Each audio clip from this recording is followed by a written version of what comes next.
Hello, this is SS Tripathi welcoming you once again to SST Chemistry channel. This is a continuation of BCC, that is Basic Concepts in Chemistry. Perhaps this is the 13th lecture that we are going to have. This is the second part of simple stoichiometry, that is on reaction stoichiometry part 2. In part 1, we had discussed simple mass-mass, mole-mole, mass-mole, volume-mass relationship. Today, we'll be talking about limiting reactant concept and other related things, analysis of a mixture and other related things, purity of a sample.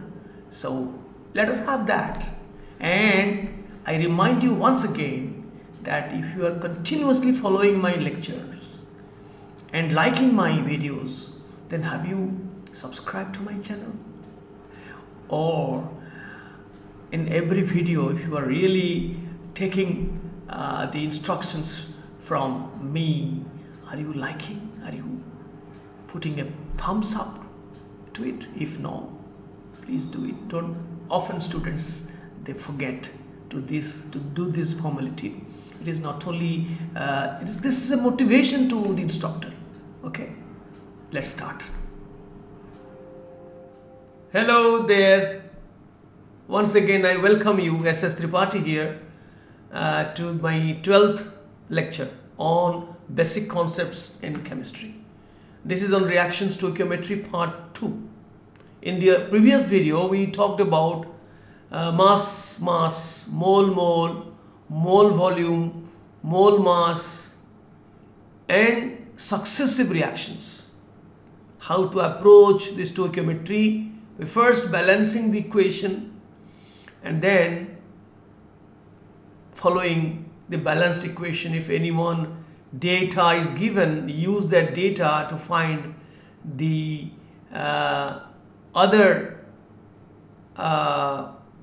the masses or the volumes of other substances, gaseous volumes I mean.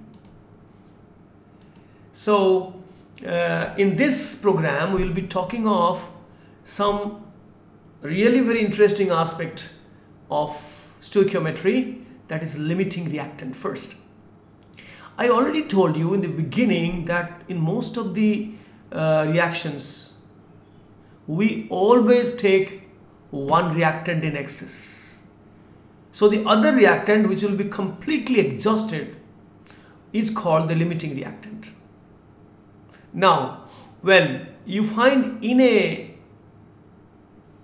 stoichiometry problem, numerical, you are given the data for 2 reactants, then you will definitely feel there is something fishy about it, suspicious about it. Why the data is for 2 reactants? If data for 1 reactant is given, then we can find what is the amount of the other reactant required for the complete consumption of the first reactant. I mean the reactant whose data is given. And also you can find out the amounts of products. 1 data is enough to completely find out the reactants and products amounts. But if 2 data are given, in that case, first work is to find out which one is the limiting reactant. So you have to make a testing first to find out which one is the limiting reactant. And after that, you solve your problem. To find out the amount of product, you take only the limiting reactant, not the other one. If you by chance take the data of the excess reactant, then you will get a wrong result, because all the reactant has not been consumed, but you are finding out the product equivalent to the entire reactant, right? That's the reason why the key to solve such problem is to find out which one is the limiting reactant. Have a look. 6 grams of carbon was burned with 20 grams of oxygen. What mass of carbon dioxide will be formed? What volume of the gas will be formed? Of course, when we find the mass, we can easily convert it into gaseous volumes. Now,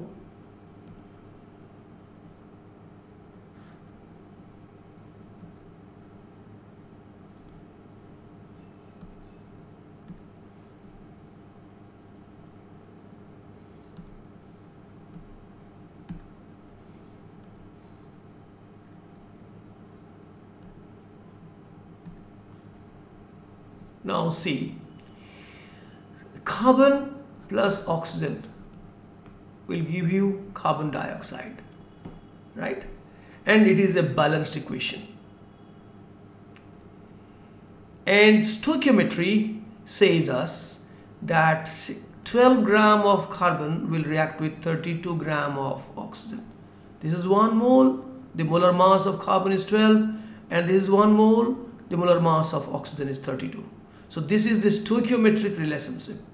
If 12 gram needs 32 gram, then 6 gram will need how much? Is the half of this. It is 16 gram. But we have enough. We have 20 grams. Therefore, all the carbon, 6 gram of carbon will be consumed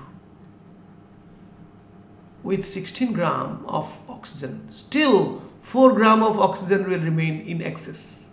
Therefore, this is limiting reactant LR. Now we shall solve the problem by, once again we write it. We are not interested in this because that data is excess. So we have to use the limiting reactant. So if again 12 gram gives 44 gram, this is stoichiometry, but in our experiment we have taken 6 gram, so it will be half of that, 22 grams. So this is one part of the answer, and the other part is, what is the volume? What is the volume at STP? If 22.4 liters is the volume of 1 mole or 44 grams, so 22 grams will have a volume equal to 22.4 by 44 into 22, the half of it, so 11.2 liters. So you may argue that once you find what is the amount of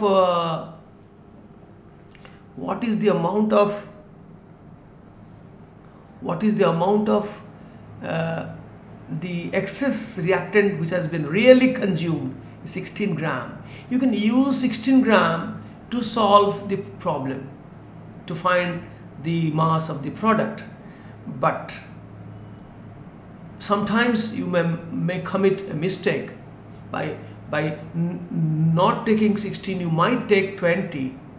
Therefore, it is always advisable to use the data of the limiting reactant rather than what you found out on testing basis, what is the amount of the other reactant, excess reactant that is really consumed. You can use this data, 16 instead of 20, you can get the same answer, right?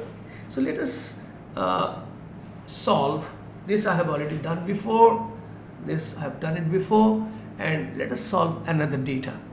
In this, I have deliberately put the excess reactant in the left side in the beginning, so you might falter, you might face difficulties to find out which is the real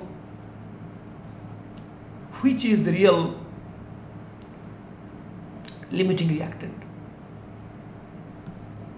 See, a mixture of 100 gram hydrogen, 100 gram oxygen is ignited so that water is formed according to the reaction. This, how much water is formed. Now write down the equation, balance it. Balanced. This is the stoichiometry, 2:1:2 mole ratio, right? So if you make a test, 2 into 2 grams 4 grams will react with 32 grams of oxygen. So we have taken in our experiment 100 grams. So 100 grams will consume how much of oxygen that we can find out here. This will be 4 8s are 32 and this is 800 gram if I am not incorrect. 4 gram reacts with 32 gram, so 100 gram will react with 32 by 4 into 100. 4 8s are 32 and 800 gram. But we have only limited quantity, 100 gram of oxygen. Therefore, we know indirectly that all the 100 grams of hydrogen won't be used up or exhausted. That means hydrogen is not the limiting reactant in this reaction. So then which is the limiting reactant? Obviously, the limiting reactant is oxygen. Got it? You can also test. Supposing you have some problem in understanding this, you can also test in a converse way. Instead of using this side, you can take this side. Say I'm just solving problem here. If 32 grams needs 4 grams, then 100 gram that we have taken will need how much? 4 by 32 into 100. This will be 8 ones are 8, 20, 8 twos are 16, then 8 fives are 40. So 12.5 gram of hydrogen is required. We have enough of hydrogen.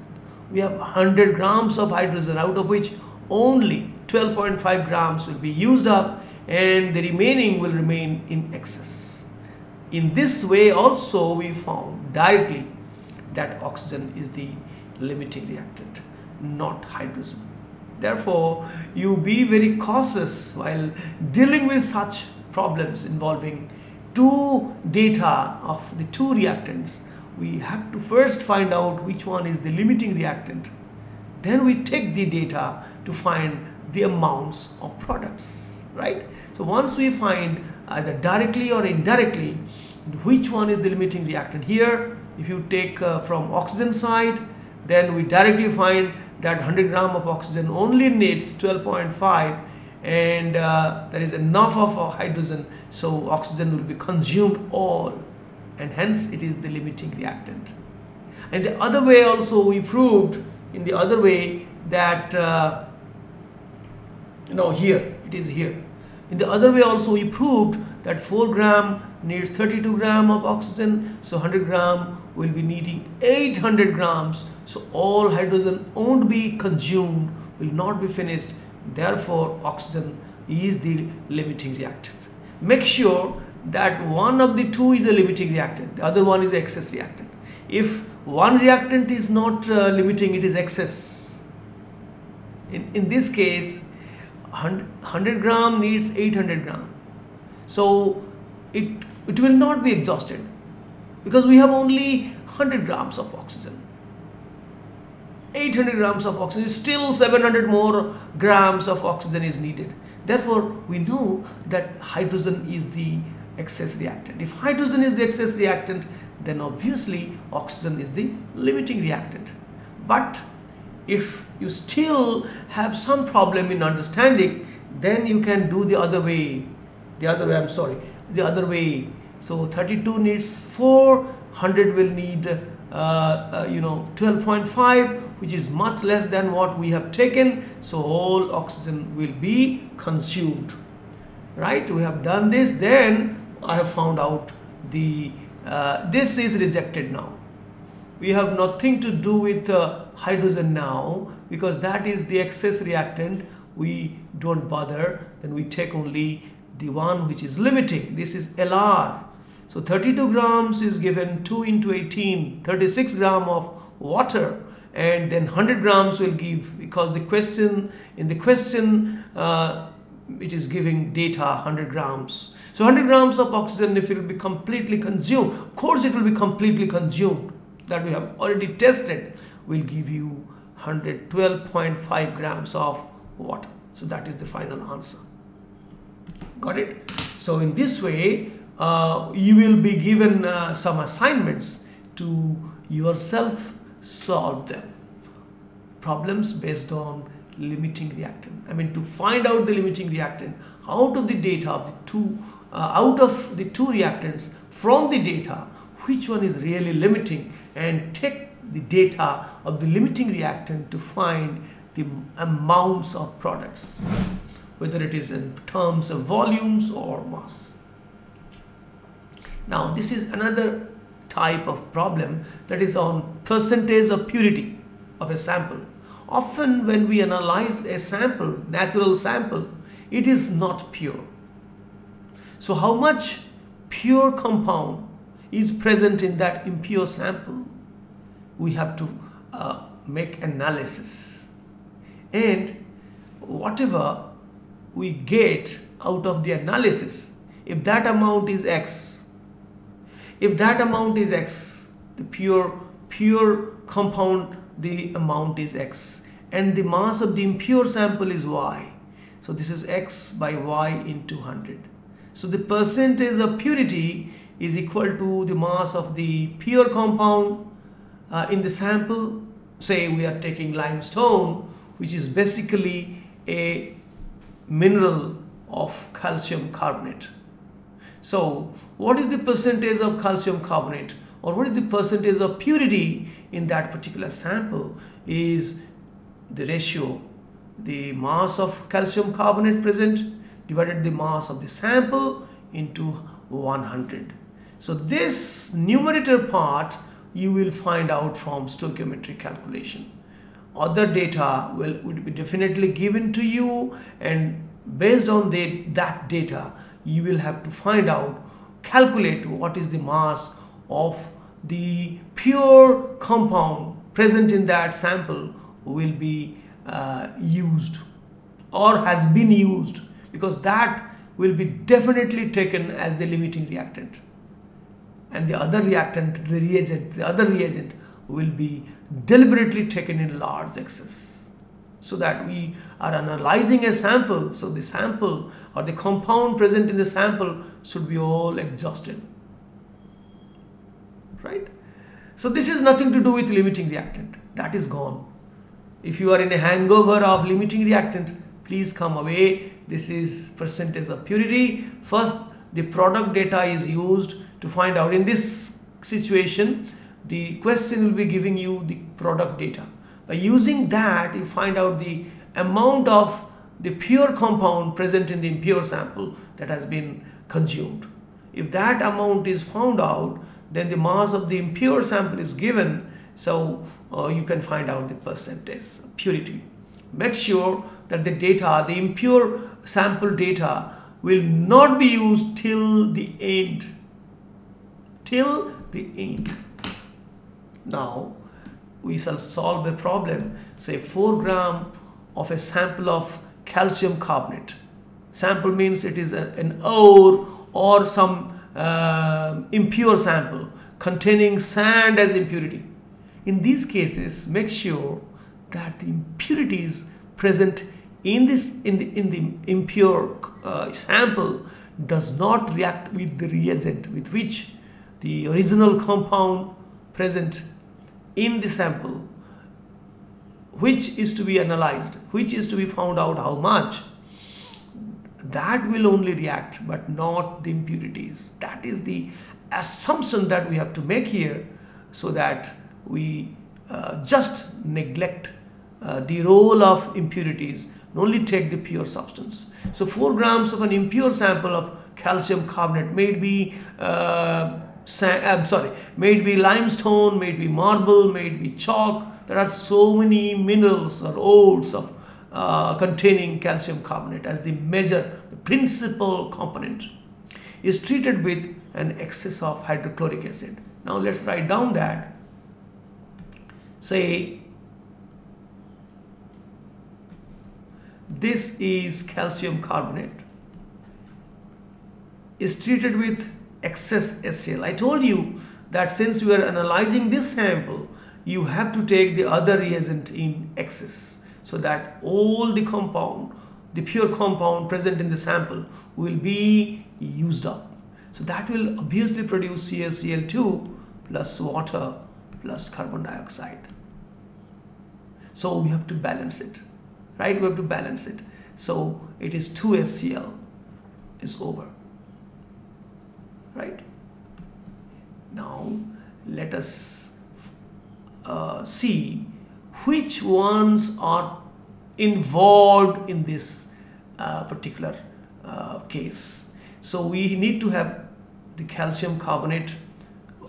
This mass is to be determined, because the mass of the impure sample will never be used until the end.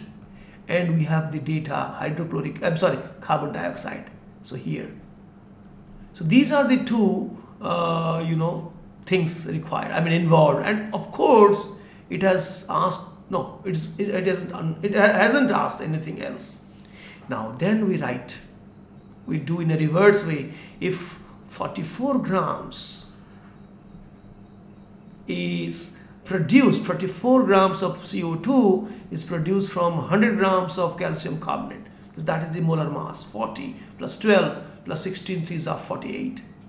If that is the scenario, then 0.88 gram will be produced by how much?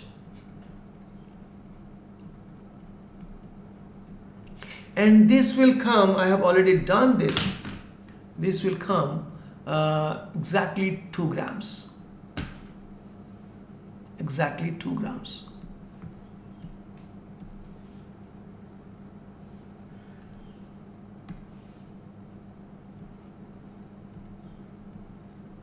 So if the actual pure compound present in that ore is 2 grams, and we have in the sample mass is 4 grams, then obviously percentage of purity is equal to the mass of the pure compound 2 gram by mass of the whole impure sample into 100.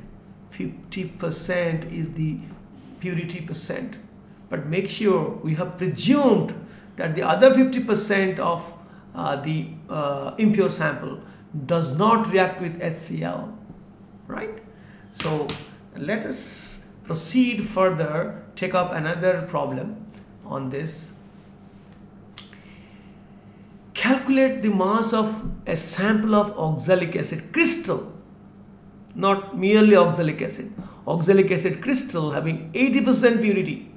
Here the purity percentage is given. I have deliberately given this example to show that when the percentage of purity is given, then we have to find out the mass of the impure sample.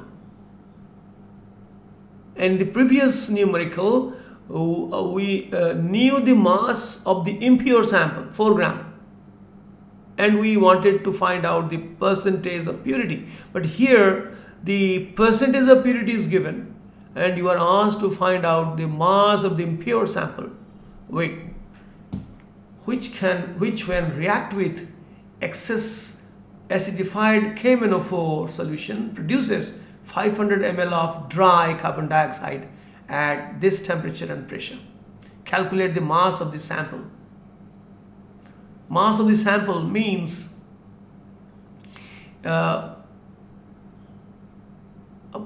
calculate the mass of the sample. It is already given. This is a repetition, so I would like to delete this. It's not required. And you are also told that oxalic acid crystal is not S2C2O4. It is a crystal containing 2 molecules of water of crystallization. So S2C2O4 dot 2 water. That is the formula for oxalic acid crystal, right? So what is needed? This KMnO4 acidified KMnO4 reacts with oxalic acid. That is the reaction.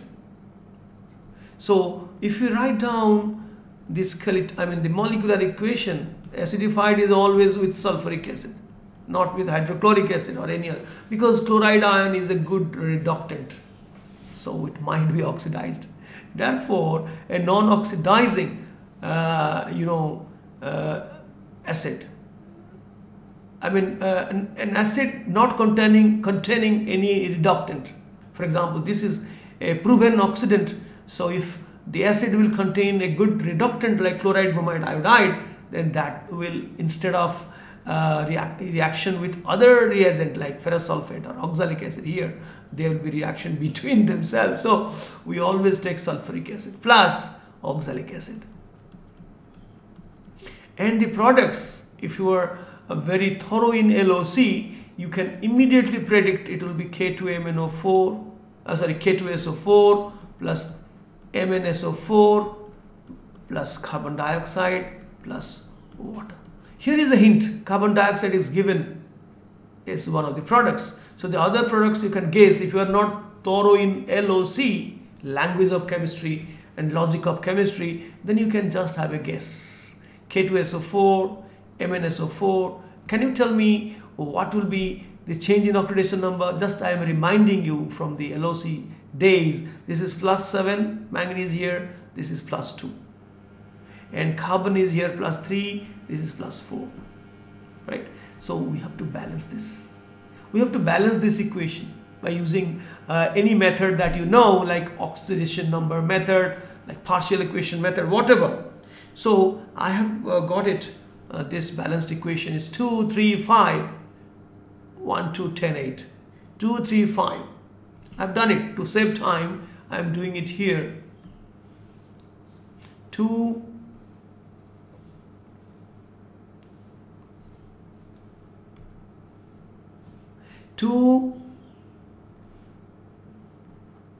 3, 4.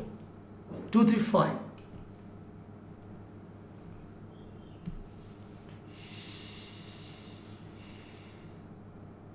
2, 3, 5, and this will be K2, this will be 2, this is 5, and this is 8, right?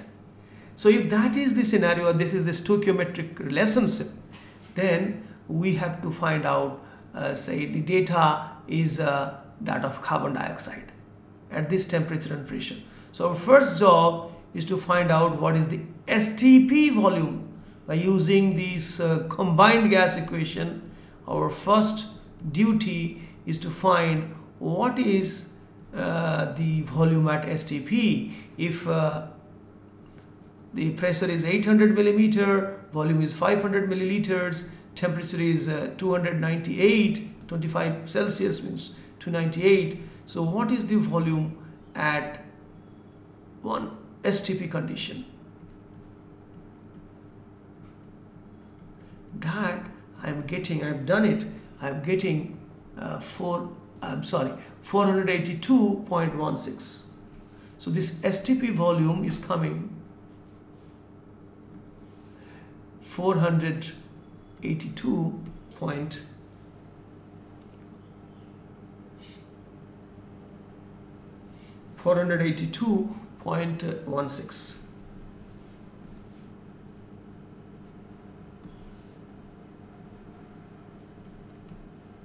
Right? So this volume have to be taken. Now we have to make a volume mass analysis. Volume mass analysis. 5 into 22,400, because 1 molar volume at STP, this is the STP volume, is 22,400 ml.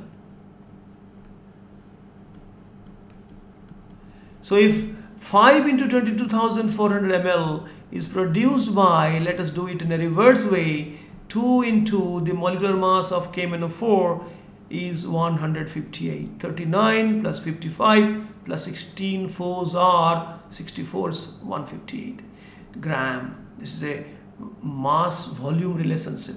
So if that is the case, then 482.16, because this is the volume of carbon dioxide evolved at STP. So this much of carbon dioxide will be produced by 2 into 158 by 5 into 22,400 into 482.16, and the answer is coming. I have done it.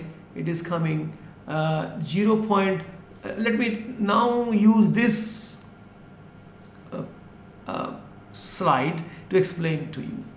Now the number of, I did here the number of moles because that is important, because we have not taken crystal here, S2C2O4 only, not 2 water.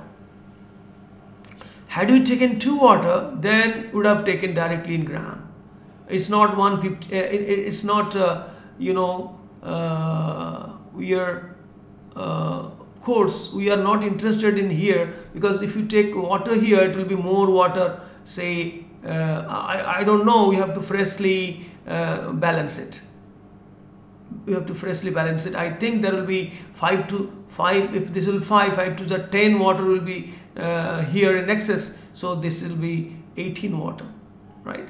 But instead of doing that, if we find the number of moles of oxalic acid, I told you the mole method is versatile and is irrefutable and always is dependable. So if you find out the number, because we are asked to find the mass of the oxalic acid crystal, so the number of moles of oxalic acid that has been consumed is same as the number of moles of oxalic acid crystal, because there is no role for the 2 water. This is the water of crystallization. It has no role to play. So as many number of moles will be required, same number of moles of oxalic acid crystal will be required. So that's the reason why I found first the number of moles of oxalic acid here.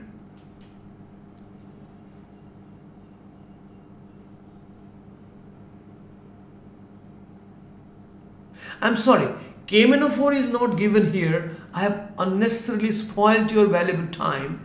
So we should not have written KMnO4, but because the data is not there for KMnO4. It is there for oxalic acid. So we could have taken oxalic acid dot to water. Instead of that, we write 5 moles. I'm so sorry about it. So if 5 into 22,400 ml of CO2 is produced by 5 moles of oxalic acid, then 482.16 will produce 5 divided by 5 into 22,400 into 482.16. That is coming here. It is 5 get cancelled and you are getting so I'm sorry, this will be 10 CO2. I am so sorry. The number of moles of CO2 is here. I have done it wrong. This is not 5. This is 10. So it is not 5. This is 10. 10 into 22,400 ml will be produced by 5 moles of oxalic acid. So 482.16 ml will be produced by this is 10. This is 5 by 10. 10 into 22,400 into 482.16, and that is coming 0.0107 moles of oxalic acid. This is same as the oxalic acid crystal, because this is the oxalic acid crystal, and the number of moles will be same. Then we have to find out the mass of the oxalic acid crystal, and the molecular mass of oxalic acid crystal is 2 plus 24 plus 16 plus 2 water, 36. So it is 126. So the mass of the crystal is the same number of moles as the number of moles of the anhydrous substance oxalic acid into not the molecular mass of oxalic acid, but the molecular mass of not 90 but 126. That is, this amount of oxalic acid crystal will be required. But we want to find out the mass of the impure sample. So let the mass of the impure sample is X. X is the mass of impure sample, right? So 80% of X is the amount of the pure compound, is what we got here, 1.3557. So 80%, 80x by 100 is equal to this. So x will be definitely greater than the amount of the pure substance. It will be 100 by 80, right? So the mass of the impure sample that we have taken in that particular analysis is nearly 1.7 gram, out of which this amount 1.3557 gram is the original pure substance, pure compound, and that pure oxalic acid, and that has reacted with excess of potassium permanganate to produce 482.16 ml of CO2 at STP. But since it is not STP, the experimental conditions, the volume of CO2 produced has been 500 ml. We have to convert it to STP to find out the relationship, because we are taking 22,400 as the molar volume at STP. Got it? So these are very simple problems. And then the last is composition of a mixture. Mixture analysis. Supposing you have two components in a mixture. It may be one of them, it may be impurity, inactive. This is an inert. This is just like an impurity, but they will be given, the data will confuse you as if you will know both are reacting or reactive, but in reality one of them is passive, inert, doesn't react under that conditions, and this will be simply acting as an impurity. So this is one scenario, and the other condition, the other possibility is when both are reactive. So in such cases, how we shall proceed? Let us take an example. 10 gram of a mixture of KCl. This is the example. 10 gram of a mixture of KCl and KNO3 was dissolved in water and treated with excess silver nitrate to produce a white precipitate. Obviously silver chloride. Silver chloride is the white precipitate, whose dry mass was found to be 14.35 gram. Determine the percent composition of the original mixture. Obviously, when silver nitrate will be added to the mixture, potassium chloride will not react. It is the potassium nitrate which will, potassium nitrate won't react. It is potassium chloride which will react, because it contains the chloride ion which will react with silver ion to produce a sparingly soluble, or an insoluble, as we call it now, as an insoluble precipitate, AgCl. But in reality, the insoluble substance, what we call now, are really sparingly soluble substances. So this is the reaction that happened. And this is already balanced. And KNO3 here is just an impurity, is nothing to do, is an impurity, is simply not. In this particular reaction, it will not take part. So if this is a balanced equation and the amount of silver chloride formed is given, this is the amount of this is 14.35 gram, right? So before using this, let us find out the stoichiometric relationship. 1 mole, 1 mole. So this is 108 plus 35.5. This is 143.5 gram of AgCl is produced by KCl. The mass of KCl is 39 plus 35.5.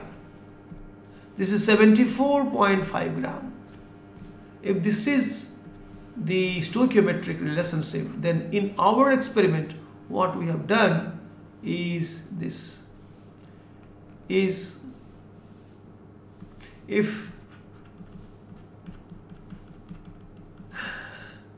143.5 gram of AgCl is produced by 74.5 gram of KCl, then 14.35 gram, which is the given data, will be produced by 10 times less 7.45 gram of KCl. So we know the mass of KCl, so percentage of KCl, percentage by mass is 7.45 by 10 is the mass of the mixture into 100, it will be 74.5%. Obviously, the percentage of KNO3, which is just like an impurity, is equal to 25.5%, right? So this is a very simple case where we have already calculated before, and we find the percentage of the active substance KCl is 74.5%, and the remaining, of course, it has not asked. It has asked what is the, yes, if it is 74.5, then the other one is 25.5, not written here. Yes, it is here, is 25.5. Now this is the last one before we break for assignments and finish up this lecture. This is a solid mixture consisting of lead nitrate and sodium nitrate. Both are active here. On heating, produces a loss of 28% by mass. So 28% of 5 gram, that will be lost. The remaining will be the mass of the product. Find the amount of lead nitrate and sodium nitrate in the mixture, or we could have also find out their mass percentage composition. Now, since in this case both will react and both have allowed to be exhausted completely, because still constant mass, that means both the components in the mixture independently reacted into their corresponding products, and therefore there is no more reactant to change the mass. So since the mass is constant, after some time then the reaction is over. So we will write two equations, one for lead nitrate. Nitrates decompose mostly like this, and we can balance this equation immediately. I hope, I'm sorry, 102, this is 3 2s are 6, this is 2 2s are 4 to 6, 6 to 12, I'm so sorry. This will be 4 NO2. This will be 4 NO2.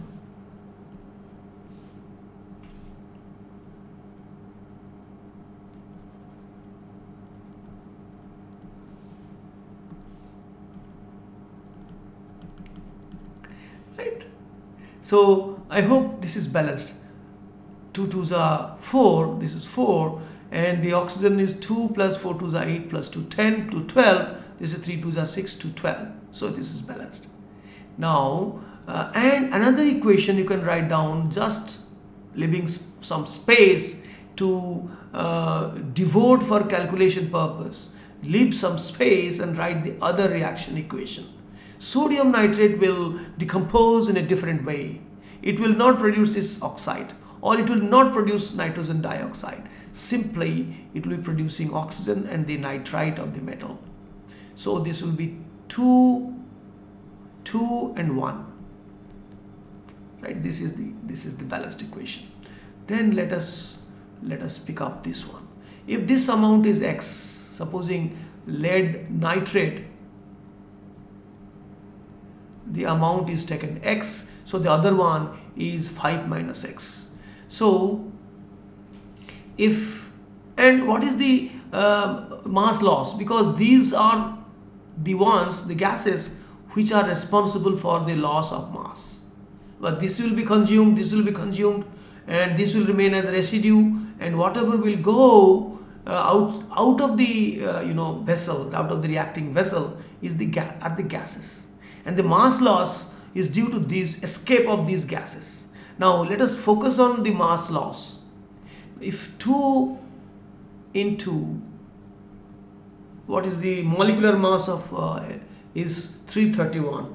2 into 331 gram of lead nitrate brings about a loss of 4 into, this is how much? This is 4 into 46. This is 4 into 46 plus 32.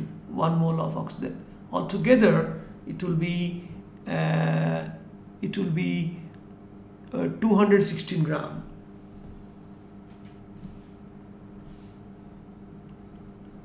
So 2 into 331 gram will be responsible for the loss of 216 gram, and then x gram will be responsible of the loss of how much?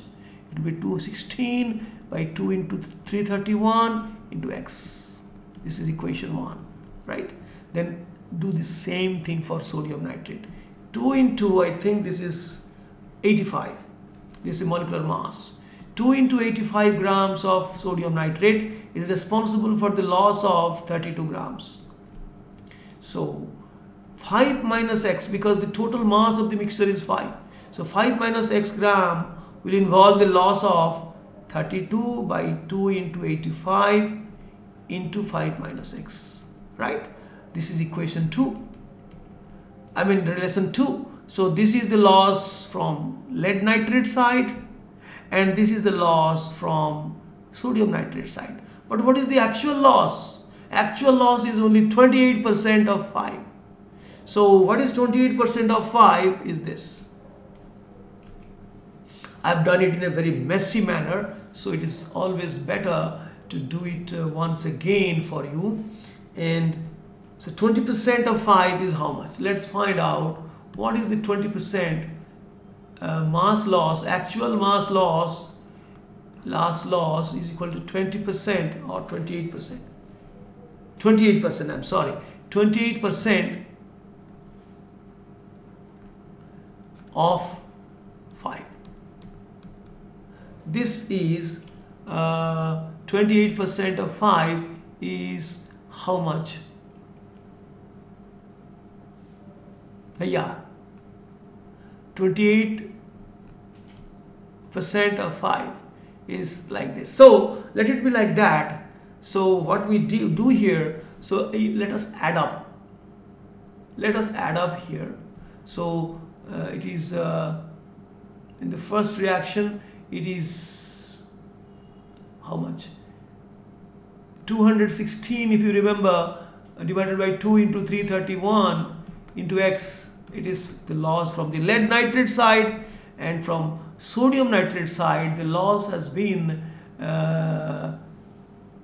32 divided by 2 into 85 into 5 minus x, and that is equal to 28% of, that means 0.08 to, I'm sorry, 0.28 into 5, 28% of 5. So we got this relationship on solving. I'm getting x is equal to the mass of lead nitrate. I'm getting, what it down for you is you are getting x is equal to 3.326. So x is equal to 3.326 gram. This is lead nitrate, and the mass of the other sample, that is sodium nitrate, is 5 minus this. It is 1.674.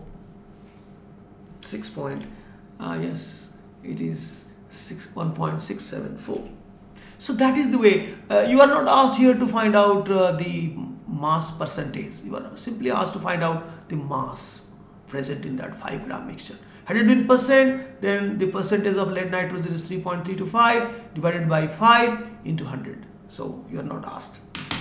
Ladies and gentlemen, boys and girls, we thus come to the end of this lecture, and again I am constrained to tell you, to remind you that if you are following my lectures, you are benefiting. If you like it, have you subscribed to my channel, young boys and girls? And if you have liked this particular video, if have you pressed the like button? If you haven't, now please do it before you close, and subscribe to my channel. Bye bye. And in the next class, we'll be discussing a very, very fascinating aspect of stoichiometry. That is POAC concept, principle of atom conservation, POSC, how that concept will make the entire calculation, stoichiometry calculation, extremely easy. So time consuming, balancing, all these will be avoided, can be avoided just by a little inspection and applying POSC concept. So what is POSC concept? We shall be knowing in our next lecture.